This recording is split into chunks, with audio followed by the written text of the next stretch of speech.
Friends, नमस्कार दोस्तों। Knowledge for life group में आपका हार्दिक स्वागत है। वेलकम। आज हम दोस्तों बात करेंगे 11th का एक चैप्टर है जिसका नाम है, क्या नाम है? गुरुत्वाकर्षण, ग्रेविटेशनल। गुरुत्वाकर्षण से क्या तात्पर्य है ये आप काफ़ी हद तक जानते हो। जैसे मान लीजिए ये ज़मीन है, ये अपने ग्राउंड है, ये अर्थ है। इस पर यदि कोई भी हम बॉल को ऊपर की ओर फेंकते हैं तो वो किधर आती है? नीचे की तरफ। कोई भी वस्तु है जिसका कुछ न कुछ द्रव्यमान है, मास है, वो द्रव्यमान वाली वस्तु को पृथ्वी अपनी ओर क्या करती है? आकर्षित करती है। पृथ्वी अपनी ओर क्या करती है? आकर्षित करती है, अट्रैक्ट करती है। तो वो जो आकर्षण बल है, उस आकर्षण बल को ही हम क्या कहते हैं? गुरुत्वाकर्षण बल। उसी को हम क्या कहते हैं बच्चों? गुरुत्वाकर्षण बल। तो यह जो गुरुत्वाकर्षण है, यह गुरुत्वाकर्षण किसके मध्य लगता है? दो द्रव्यमान वाली वस्तुओं के मध्य। किसके मध्य लगता है? दो द्रव्यमान वाली, यानी कि कुछ न कुछ उसका क्या होना चाहिए? मास होना चाहिए। और यह गुरुत्वाकर्षण बल केवल और केवल कौन सा बल होता है? केवल कौन सा बल होता है? आकर्षण बल होता है। कौन सा बल होता है? आकर्षण बल, अट्रैक्शन फोर्स होता है। ठीक है। यदि आप जैसे धनावेश लेते हैं तो इनके मध्य कौन सा बल लगता है? प्रतिकर्षण बल। धनावेश और ऋणावेश लेंगे तब इनके मध्य कौन सा बल लगता है? आकर्षण बल। तो इस तरह से ये जो विद्युत बल होता है, इस विद्युत बल यानी इलेक्ट्रिक फोर्स के बीच में आकर्षण बल भी लग सकता है और प्रतिकर्षण बल भी लग सकता है। लेकिन जो गुरुत्वाकर्षण बल होता है उसमें केवल और केवल कौन सा बल होता है? आकर्षण बल होता है। ठीक है। ज़्यादा अधिक प्रबल बल नहीं होता है यह हम मुख्यतया मानते हैं। तो इस गुरुत्वाकर्षण बल की हम जब परिभाषा लेंगे तो पहला टॉपिक क्या है? दो द्रव्यमानों के मध्य। दो द्रव्यमानों के मध्य कौन सा बल ले लेते हैं बच्चों? गुरुत्वाकर्षण बल। गुरुत्वाकर्षण बल, the gravitational force between the two masses. The gravitational force between the two masses. ठीक है। तो इसके लिए हम क्या करेंगे? दो द्रव्यमान ले लेते हैं। मान लीजिए एक द्रव्यमान क्या है? m1 और एक दूसरा द्रव्यमान क्या है? m2। दूसरा द्रव्यमान क्या है? m2। और इनके जो बीच की दूरी है, वो बीच की दूरी कितनी है? r है। उनके बीच की दूरी कितनी है? r है। तो ये जो दो द्रव्यमान हैं, ये द्रव्यमानों के मध्य लगने वाला बल, यानी बल क्या है? F। कौन सा बल है? F। यदि ये बल बहुत ज़्यादा हो, यदि ये बल क्या हो? बहुत ज़्यादा हो, तो वस्तु कैसी बन जाएगी? ठोस बन जाएगी। यदि ये बल थोड़ा कम हो तो वस्तु कैसी बन जाएगी? द्रव बन जाएगी। अरे पदार्थ की अवस्थाएं पढ़ी हैं क्या? और यदि और भी कम बल लगे तो वो वस्तु कौन सी बन जाएगी? गैस। यानी जो अंतरा आणविक बल है, अंतरा परमाणविक बल है, पढ़ते हो ना आप केमिस्ट्री में, तो उन बलों के कारण ही पदार्थ की क्या बनती हैं? अवस्थाएं बनती हैं। पदार्थ की क्या बनती हैं? अवस्थाएं बनती हैं। उन अवस्थाओं का निर्माण होता है। ठीक है। तो यहाँ भी यह आकर्षण बल ही है। तो यह जो दो जो द्रव्यमान हैं, दो मासेज है, उनके बीच में लगने वाला जो बल है, वो बल क्या होता है? क्या होता है? दोनों के दोनों द्रव्यमानों के, यानी m1 और m2 द्रव्यमानों के किसके समानुपाती होता है? द्रव्यमानों के किसके समानुपाती होता है? गुणनफल के। किसके समानुपाती होता है? गुणनफल के। कहने का तात्पर्य क्या है कि द्रव्यमान जितना ज़्यादा होगा उतना ही ज़्यादा क्या होगा? बल होता है। उतना ही ज़्यादा क्या होता है, बल होता है। द्रव्यमान अधिक होगा तो बल भी क्या होगा, अधिक होता है। ठीक है। और क्या होता है बच्चों कि जो बल है वह इन दोनों द्रव्यमानों के बीच की दूरी, the distance between the two masses, उनके बीच की दूरी के वर्ग के, ये है ना वर्ग, और उस वर्ग के क्या होगा, प्रतिलोमानुपाती।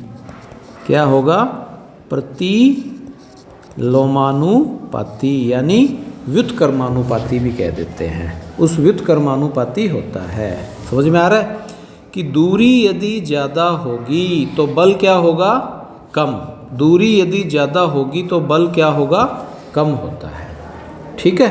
तो ये है हमारे पास दो अवस्थाएं बन जाती हैं। एक बात, तीसरी और इम्पोर्टेंट बात यह है कि ये जो बल लगेगा ये बीच की दूरी के अनुदिश होगा, यानी जो बल लगता है, खिंचाव होगा, वो सदैव अलोंग द लाइन होगा। ऐसे नहीं कि ऊपर की ओर लगेगा या फिर नीचे की ओर, ऊपर नीचे नहीं लगेगा। किधर लगेगा, किधर लगेगा, दोनों जो द्रव्यमान हैं उनको मिलाने वाली रेखा सरल रेखा के अनुदिश होता है।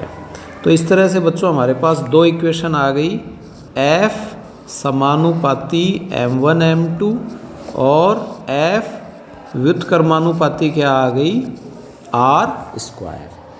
यदि ये दूरी मान लीजिए दुगनी हो गई, दूरी r का मान कितना हो गया, दुगना, तो बताओ बल कितना होगा। तो बताओ यदि दूरी दुगनी कर दें तो बल कितना होगा। ये कई बार एग्जाम में प्रश्न आया हुआ है। दूरी यदि जो distance between the two masses यदि ये ट्वाइस कर दें तो बल कितना होगा बताओ। 1/4 होगा या 4 होगा या 1/2 होगा या इनमें से कोई नहीं, नन ऑफ दीज। क्या होगा, क्या हो जाएगा, दूरी बढ़ा देंगे तो बल कितना हो जाएगा, इसके अनुपात में कम होगा। कम कितना होगा, r का स्क्वायर है ना, तो बल कितना हो जाएगा 1/4। कितना हो जाएगा 1/4, यानी बल कितना हो जाएगा, चौथाई हो जाएगा। बल कितना हो जाएगा, चौथाई हो जाएगा। ठीक है। तो यह है, ध्यान रखें। तो इस तरह से छोटी छोटी बातें हैं। यहाँ हम एक बार फॉर्मूला बना लेते हैं। तो ये इक्वेशन 2 हो गई। इक्वेशन 1 और 2 से तो F समानुपाती क्या आ जाएगा, m1 m2 upon r square. F समानुपाती क्या आ गया, m1 m2 upon r square. ठीक है, लिखते भी जाओ साथ साथ। तो ये आपके अंश में तो आ गया m1 m2 और हर में क्या आ गया, r स्क्वायर। ठीक है। टॉपिक का नाम लिख लो, दो द्रव्यमानों के मध्य है गुरुत्वाकर्षण बल। दो द्रव्यमानों के मध्य गुरुत्वाकर्षण बल, चित्र बना लो। m1 m2 दो द्रव्यमान ले लो, बीच की दूरी r ले लो। ठीक है। तो जो बल है वो दोनों द्रव्यमानों के गुणनफल के समानुपाती होता है और बीच की दूरी के वर्ग के व्युत्क्रमानुपाती होता है। ठीक है। फिर आ गया बच्चों F इक्वस टू, हम एक समानुपाती स्थिरांक ले लेते हैं। वो समानुपाती स्थिरांक क्या है, g। वो समानुपाती स्थिरांक क्या है, g। और g m1 m2 अपॉन क्या आ गया, r square. g m1 m2 upon r square. g क्या है, g होता है समानुपाती स्थिरांक, जिसे हम कहते हैं गुरुत्वीय सार्वत्रिक नियतांक।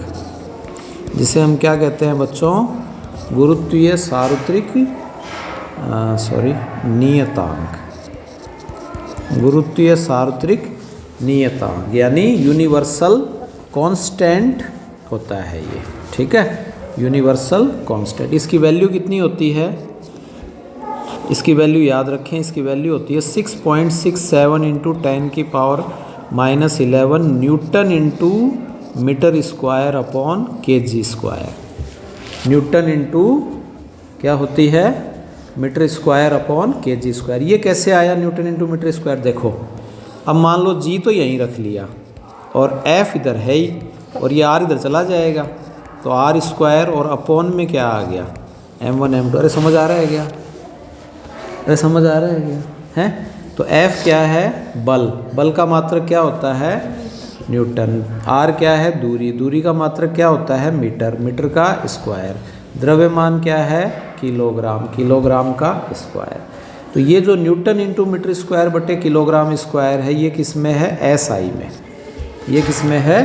एसआई में, यानी एमकेएस पद्धति में है। यानी किस में है?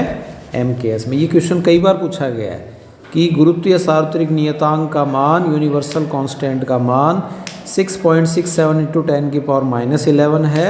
इसे आप किस में बदलिए? सीजीएस में बदलिए। इसको आप किस में बदलो? सीजीएस में। बताओ कितना होगा, बदल के बताओ। 2 मिनट में करो। आप पॉज कर लो, वीडियो को पॉज कर लो और करके दिखाओ।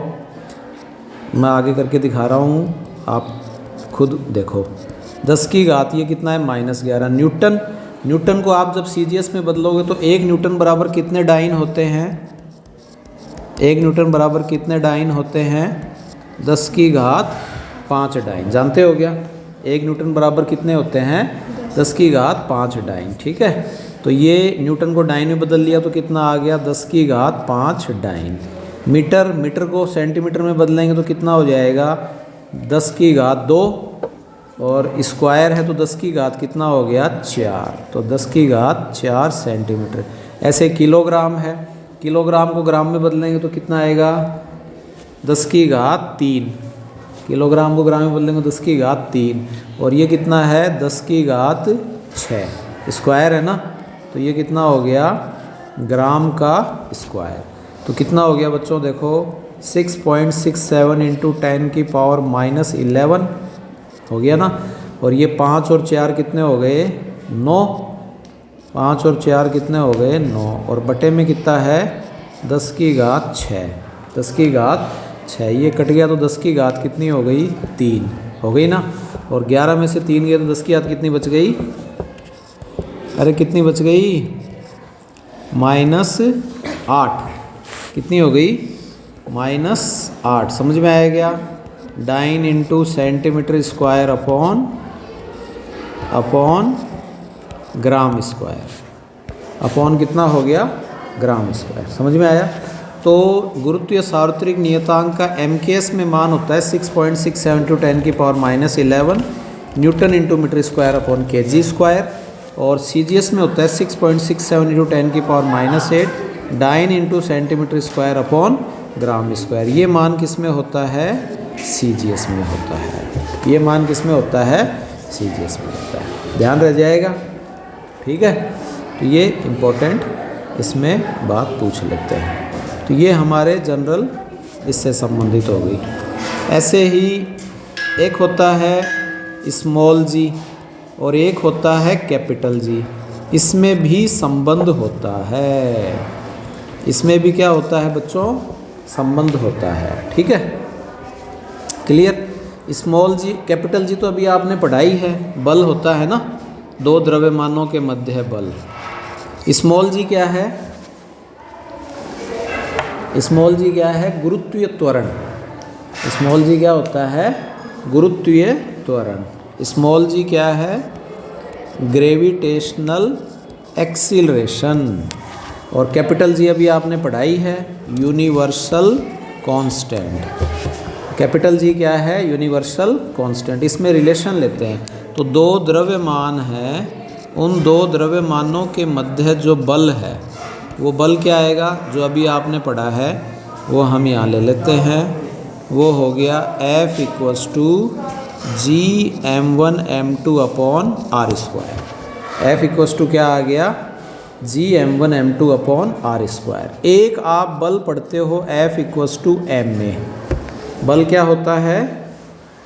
द्रव्यमान गुणा त्वरण। बल क्या होता है? द्रव्यमान गुणा त्वरण। जानते हो ना? अब एक ही जगह यहाँ क्या है? यहाँ एक ही जगह क्या है? G है। यहाँ एक ही जगह क्या है? G है। वो होता है साधारण रेखीय त्वरण। और यहाँ कौन सा त्वरण ले रहे हैं हम? गुरुत्वीय त्वरण। यहाँ हम कौन सा त्वरण ले रहे हैं? तो F = ये क्या हो जाएगा? mg। और F बल को हम यहाँ क्या कह देते हैं? W। हम F को क्या बोल देते हैं? W। W क्या है? भार। W क्या है? भार, वेट। WIGHT वेट होता है ना, अरे सुनते हो गया, W इक्वल्स टू नहीं बोलते mg, तो ये mg इसी से ही आया है, जिसको हम बल को हम क्या कह देते हैं, भार के रूप में कह देते हैं। तो ये इक्वेशन 2 हो गई। तो दोनों बलों को आपस में इक्वल कर लें, तो ये मान लीजिए ये m1 m2, तो हमने m1 क्या है, मान लीजिए स्मॉल m है। स्मॉल m क्या है, कोई भी पिंड का द्रव्यमान है।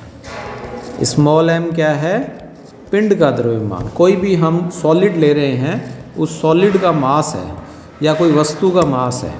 और कैपिटल M क्या है, यानी m2 है ना, m2 हम ले लेते हैं कैपिटल M, और कैपिटल M क्या है, पृथ्वी का द्रव्यमान है। ये क्या होता है, पृथ्वी का द्रव्यमान। ठीक है, पृथ्वी का द्रव्यमान कितना होता है, 6 × 10⁻24 किलोग्राम। पृथ्वी का द्रव्यमान कितना है, 6 × 10⁻24 किलोग्राम। और ये जो स्मॉल r है, इस स्मॉल r को हम क्या ले लेते हैं, कैपिटल R। इस स्मॉल r को हम क्या ले लेते हैं, कैपिटल R। ये क्या है, 6400 किलोमीटर। ये क्या है, 6400 किलोमीटर, यानी कि पृथ्वी के केंद्र से जो दूरी है ना, वो वाली हो जाएगी। यानी ये पृथ्वी है, इस पृथ्वी के केंद्र से सतह पर कोई m द्रव्यमान बैठा है, और इस पृथ्वी का द्रव्यमान कितना है, कैपिटल M है। तो इसकी जो दूरी है वो क्या है, कैपिटल R। कैपिटल R कितनी है, 6400। किलोमीटर को मीटर में बदलेंगे तो क्या आएगा, 64 × 10⁻³ हो जाएगी। अरे किलोमीटर को मीटर में बदलेंगे तो क्या होता है, 10⁻³ और 2 ये है ही, तो 10⁻³ कितनी हो गई, 5 हो गई। 10⁻³ कितनी हो गई, 5 हो गई। क्लियर। तो यहाँ हम जब इसको करेंगे तो ये क्या आएगा, F = W कर दो, और W क्या है, mg। W क्या है, mg, और F क्या है, gm कैपिटल M बटे r²। gmm बटे r। अरे इधर ध्यान दो, तो बाद में देख लेना। तो m से m क्या हो गया, कैंसिल हो गया। तो g = क्या आ गया, gm बटे r²। g = क्या आ गया, gm बटे r²। g की वैल्यू कितनी है, 6.67 × 10⁻−11। m की कितनी है, 6 × 10⁻24। और r की कितनी है, ये निकाली है ना, 64 × 10⁻5, और इसका होल स्क्वायर। अब ये आप यदि सॉल्व करोगे तो g की वैल्यू आप सॉल्व करके देखना, इसकी वैल्यू होती है 9.8 मीटर/सेकंड²। क्या होती है, 9.8 मीटर/सेकंड²। ठीक है, ये g की वैल्यू होती है। तो ये g की वैल्यू ध्यान रखें। तो इस तरह से ये जो g का मान है, ये 9.8 10⁻9.8 मीटर/सेकंड²। ये कहाँ है, ये है पृथ्वी की सतह पर। ये कहाँ है, सरफेस ऑफ अर्थ। ये कहाँ है, सरफेस ऑफ अर्थ। पृथ्वी की कहाँ है, सतह पर है। यदि हम इसको गहराई में जाएं, यदि हम इसको ऊंचाई पर ले जाएं, यदि हम इसको कहाँ ले जाएं, गहराई में, तो क्या होगा, डेप्थ में ले जाएं। यदि हम ऊंचाई पर ले जाएं, किसी पिंड को ऊपर ले जाएं, यदि हम भूमध्य रेखा पर ले जाएं, ठीक है, यदि हम इसको कहाँ ले जाएं, ध्रुवों पर ले जाएं, ठीक है, और यदि हम इस तरह से अलग अलग अवस्थाएं ले लें, भूमध्य पर ले जाएं, ध्रुवों पर ले जाएं, या फिर अक्ष पर जो ये पृथ्वी घूमती है ना, चक्कर लगाती है, तो फिर क्या होगा, तो फिर ये जी के मान क्या होगा। जी मतलब व्यक्ति का जो भार है वो कितना हो जाएगा। तो ये हम आगे पढ़ेंगे, जो कि पूछते रहते हैं, इन पर आधारित होता रहता है। ठीक है, तो इस तरह से ये हम विभिन्न प्रकार की अवस्थाएं लेंगे। 9.8 लगभग 10 मीटर/सेकंड² हो जाता है। ये मान किस में है दोस्तों, बच्चों, MKS में। इसका मान CGS में कितना होगा, CGS में मान कितना हो, छोटे छोटे प्रश्न हैं, ये पूछते रहते हैं। हमको कम से कम एक मात्रक पद्धति को दूसरी मात्रक पद्धति में बदलना आना चाहिए। MKS को CGS में, CGS को FPS में। तो क्या आएगा, 9.8 मीटर को सेंटीमीटर में बदले तो क्या आ जाएगा 100, और सेकंड का सेकंड ही रहता है, तो ये कितना हो गया 9800, यानी एक के बाद पॉइंट लग जाएगा, तो ये क्या आ गया 980 मीटर बटे सेंटीमीटर बटे सेकंड स्क्वायर। 980 क्या आ गया। और ये आपके लिए प्रश्न है कि FPS में इसका मान आप बताएं। G का मान किस में बताना है, FPS में, फुट पाउंड सेकंड में। ठीक है, तो आपने यह वीडियो देखा, आपका धन्यवाद। Thanks for watching, have a nice day. और नेक्स्ट वीडियो में हम इसके अलग अलग पार्ट्स लेंगे G के मान।